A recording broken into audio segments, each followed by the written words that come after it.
بسم اللہ الرحمن الرحیم۔ السلام علیکم پیارے دوستو۔ ایک دفعہ حضرت علی رضی اللہ تعالیٰ عنہ کوفہ میں خطبہ دے رہے تھے۔ ہزاروں کا مجمع تھا کہ تبھی ایک شخص کھڑا ہوا اور کہنے لگا، میں اور میرے بچے 2 دن سے بھوکے ہیں، 500 درہم کا قرض ہے ہمارے اوپر، اور قرض والے بہت زیادہ پریشان کر رہے ہیں۔ یا علی رضی اللہ تعالیٰ عنہ، آپ ہماری کچھ مدد کیجیے۔ حضرت علی رضی اللہ تعالیٰ عنہ نے فرمایا کہ اے شخص بیٹھ جا، خطبہ مکمل ہونے دے، اللہ تعالیٰ تیری حاجت پوری کرے گا۔ وہ شخص بیٹھ گیا۔ اس کے قریب ایک اور آدمی بیٹھا تھا۔ اس نے کہا کہ اے شخص، اتنے آدمی بیٹھے ہیں تو اپنا سوال پھر جاری کر، کوئی تو تیرا سوال پورا کر دے گا۔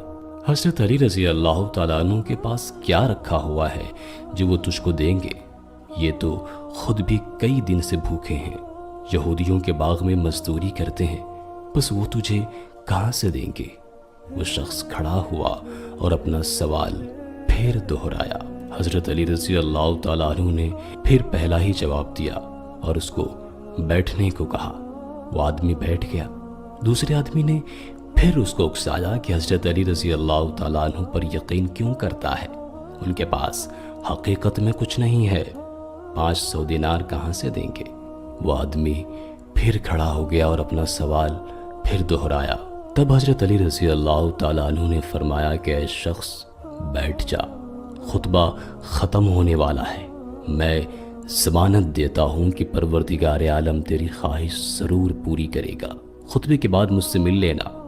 بس وہ آدمی یقین کرتے ہوئے آرام سے بیٹھ گیا۔ خطبہ مکمل ہوا۔ حضرت علی رضی اللہ تعالیٰ عنہ خود اس شخص کے پاس گئے اور ایک طرف جنگل کی جانب اس کو لے کر چل دیے۔ کچھ دور چلنے کے بعد اس سے کہا کہ آنکھیں بند کر۔ اس نے آنکھیں بند کر لیں۔ فرمایا کھول دے۔ اس نے آنکھیں کھول دی، لیکن جب آنکھ کھلی تو سامنے عجیب منظر تھا۔ اب حضرت علی اور یہ شخص مصر کے بازار میں کھڑے تھے۔ غلاموں کی خریداری ہو رہی تھی۔ فرمایا کہ میں تیرا غلام ہوں، مجھ کو 500 درہم میں بیچ دے، خبردار زیادہ مت مانگنا۔ وہ شخص حیران ہوا، مگر حضرت علی رضی اللہ تعالیٰ عنہ کے زور دینے پر اس نے ایسا ہی کیا۔ ایک بادشاہ کا وزیر وہاں موجود تھا۔ اس نے پہلے تو دیکھنا شروع کیا اور پھر قیمت معلوم کی۔ 500 درہم بتائی گئی۔ اس نے 500 درہم اس کے حوالے کیے۔ خیر، اس آدمی نے پیسے لے کر اپنی راہ لی اور حضرت علی رضی اللہ تعالیٰ عنہ وزیر کے ساتھ بادشاہ کی خدمت میں حاضر ہو گئے۔ بادشاہ نے کہا کہ اے شخص، تو کیا کام کر سکتا ہے؟ فرمایا جو کچھ بھی حکم ہو ضرور کروں گا۔ بادشاہ بہت خوش ہوا اور کہا کہ پہلے تو یہ کام کر، ایک اژدہا ہر سال یہاں اس شہر میں آتا ہے اور بہت سے آدمیوں کو نگل جاتا ہے۔ اب چونکہ اس کے آنے کا دن ہے، تم کسی طرح اس کو ہلاک کرو۔ بس اگلے دن حضرت علی رضی اللہ تعالیٰ عنہ اس راستے پر کھڑے ہو گئے جہاں سے اژدہا آتا تھا۔ آپ نے دیکھا کہ ایک بہت بڑا اژدہا پھنکارے مارتا ہوا آ رہا ہے۔ سب لوگ خوف سے کمزور پڑ گئے، لیکن آپ نے حوصلہ دیا اور خود آگے بڑھ گئے، یہاں تک کہ اژدہا بالکل قریب آ گیا۔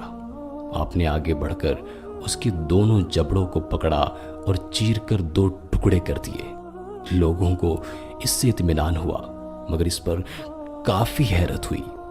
بادشاہ بہت خوش ہوا اور کہا کہ تم نے بہت بڑا کام کیا ہے۔ ایسا ہی ایک اور کام ہے، اور وہ یہ ہے کہ جب دریا چڑھ جاتا ہے تو شہر میں داخل ہو جاتا ہے اور آبادی کا بہت بڑا نقصان کرتا ہے۔ تمہیں کچھ ایسا کرنا ہوگا کہ کسی طرح سے یہ دریا کا پانی رک جائے اور شہر میں داخل نہ ہو۔ آپ رضی اللہ تعالیٰ عنہ یہ حکم پا کر دریا کی طرف چل پڑے اور شہر کی طرف سے ایک چھڑی لے کر کنارے کے قریب ایک لکیر لگا دی اور کہا کہ اے دریا، تجھے قسم ہے جو اس لکیر سے آگے بڑھی۔ چنانچہ ایسا ہی ہوا۔ دریا اس لکیر سے ذرہ برابر بھی آگے نہیں بڑھا۔ دریا آج تک ٹھاٹھے مارتا ہے مگر اس لکیر سے آگے نہیں بڑھتا۔ جب بادشاہ کو علم ہوا تو وہ بہت حیران ہوا۔ کہ یہ تو کوئی بہت بڑا انسان ہے۔ کہنے لگا کہ اے شخص، تو نے 2 بہت بڑے کام کیے ہیں، اگر ایک اور کام کرتے تو میں تجھے آزاد کر دوں گا۔ فرمایا کہ کام بتائیے۔ بادشاہ کہنے لگا کہ ایک شخص کوفہ میں حضرت علی رضی اللہ تعالیٰ عنہ کے نام سے مشہور ہے، تم کو اس کا سر کاٹ کر لانا ہوگا۔ آپ نے کہا کہ یہ کام تو بہت آسان ہے، جلدی سے تلوار لائیے، ابھی سر حاضر کرتا ہوں۔ بادشاہ نے تلوار منگائی۔ آپ نے فرمایا اس تلوار کو پکڑیے، اور جب میں 1 2 اور 3 کہوں تو فوراً تلوار مار دیجیے گا۔ حضرت علی رضی اللہ تعالیٰ عنہ کی گردن آپ کے سامنے پڑی ہوگی۔ بادشاہ نے تلوار اٹھائی۔ حضرت علی رضی اللہ تعالیٰ عنہ نے 1 2 3 کہا۔ بادشاہ حیران تھا کہ یہاں اس غلام کے سوا کوئی اور شخص نہیں ہے، تلوار کس پر چلاؤں؟ وہ اسی سوچ میں تھا کہ حضرت علی رضی اللہ تعالیٰ عنہ نے گردن جھکاتے ہوئے اس کو پریشان دیکھ کر کہا، ادھر ادھر نہ دیکھو، ہاں میں ہی علی رضی اللہ تعالیٰ عنہ ہوں۔ یہ آواز سنتے ہی تلوار پھینک کر بادشاہ حضرت علی رضی اللہ تعالیٰ عنہ کے قدموں میں گر پڑا اور کہا کہ اگر حضرت علی رضی اللہ تعالیٰ عنہ آپ ہیں تو میں ایسے علی رضی اللہ تعالیٰ عنہ کے خدا پر ایمان لاتا ہوں۔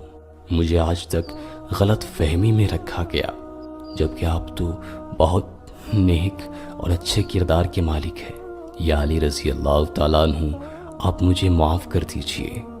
خیر، حضرت علی رضی اللہ تعالیٰ عنہ نے اس کو معاف کر دیا اور اپنے رسول صلی اللہ تعالیٰ علیہ وآلہ وسلم کا کلمہ پڑھایا، اور وہ بادشاہ اپنے تمام کنبے کے ساتھ مسلمان ہو گیا۔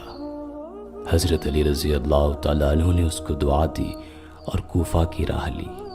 دوستوں، حضرت علی رضی اللہ تعالیٰ عنہ کا مقام اور مرتبہ بہت بڑا ہے، اور کیوں نہ ہو کہ خود اللہ کے رسول صلی اللہ تعالیٰ علیہ وآلہ وسلم نے ارشاد فرمایا، من کنت مولاہ فعلی مولاہ، یعنی میں جس کا مولا ہوں علی رضی اللہ تعالیٰ عنہ اس کے مولا ہے۔